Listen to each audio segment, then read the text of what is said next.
Assalomu alaykum. Eronning shimoli-g'arbida joylashgan 4000 yildan ortiq tarixga ega bo'lgan Osiyoning eng yirik sho'r suv havzasi Urmiya ko'li deyarli butunlay qurib qoldi deya xabar berdi Bild nashri. 1980-yillarda ko'lning uzunligi 140 km, kengligi esa 55 km ni tashkil etgan bo'lsa, 2025-yilning yoziga kelib undan faqat qurib qolgan tub va kam sonli ko'lmaklargina qolgan.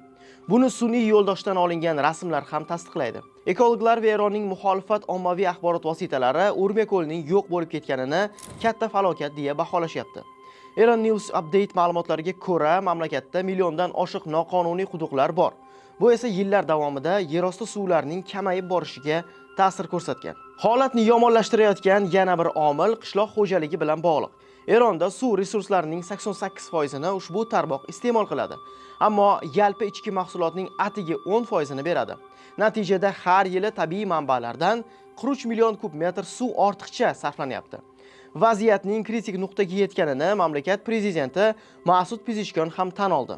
U iyul oyidagi chiqishlardan birida Tehronda haqiqatan ham suv qolmadi deya ta'kidlab o'tgan edi. Pezeshkianning so'zlariga ko'ra, hukumat poytaxtni ko'chirish imkoniyatini ham ko'rib chiqyapti. Ayni paytda Tehronda 15 milliondan ortiq odam yashaydi. Urmiya ko'lining qurishi 100 minglab odamlarning hayotiga salbiy ta'sir ko'rsatgan. Tuzli chang bo'ronlari ko'payishi tuproqni ifloslantiryapti va qishloq xo'jaligi bilan shug'ullanishni deyarli imkonsiz holatga keltirib qo'ygan. Mutaxassislar ekologik falokatning bir necha o'zaro bog'liq sabablarini ko'rsatmoqda. Global iqlim o'zgarishi fonida uzoq davom etgan qurg'oqchilik, ko'lni to'ldiruvchi daryolar yo'nalishi o'zgarishiga sabab bo'lgan to'g'onlarning qurilishi, shuningdek qishloq xo'jaligi va shaharsozlik ehtiyojlari uchun haddan tashqari ko'p suv sarfi, 2015-yildan Urmiya ko'liga boshqa manbalardan suv olib kelish masalasi jiddiy muhokama qilingan. Xususan Turkiyaning Van ko'li va Gruziyadagi ko'llardan. O'sha paytda Urmiya ko'lini tiklash markazi rahbari bo'lgan, keyinchalik Eron vitse-prezidenti va atrof muhitni muhofaza qilish tashkiloti boshlig'i lavozimida ishlagan Iso Kalantari Van Urmiya ko'llari orasidagi masofa atigi 170 km ekanini aytgan va buni texnik jihatdan imkonli ish deb hisoblagan.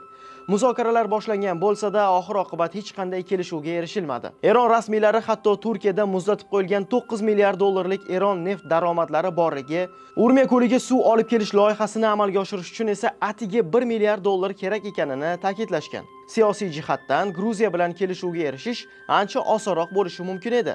Biroq iqtisodiy tomondan bu loyihalar foydasiz deb topilgan. Natijada oxirgi 20 yil davomida Urmiya ko'lining yashab qolishi faqat va faqat ba'zida yog'adigan yomg'irlarga bog'liq bo'lib qoladi. Urmiya ko'lining yo'qolishi nafaqat Eron, balki butun mintaqa uchun jiddiy oqibatlarga olib kelishi mumkin. Olimlar ko'lning butunlay qurib ketishi natijasida ulkan qum va tuz bo'ronlari yuzaga kelishini, qolaversa Eron hududining chorak qismini qamrab olishini prognoz qilishyapti. Bunday tabiiy ofat nafaqat qishloq xo'jaligi va infratuzilmalarni vayron qiladi, balki millionlab insonlarning salomatligiga xavf soluvchi nafas yo'llari kasalliklarini ham keltirib chiqaradi. Shundoq ham yer osti suvlari kamayib ketgani sababli ko'plab qishloqlar bo'shatilgan. Artezian quduqlari qurib qolgan va dehqonchilik imkonsiz holga kelgan. Urmiya ko'li 1995-yildan boshlab quriy boshlagan, ya'ni Eronda choralar ko'rish uchun 30 yillik imkoniyat bor edi. Afsuski, bu vaqt behuda o'tib ketdi.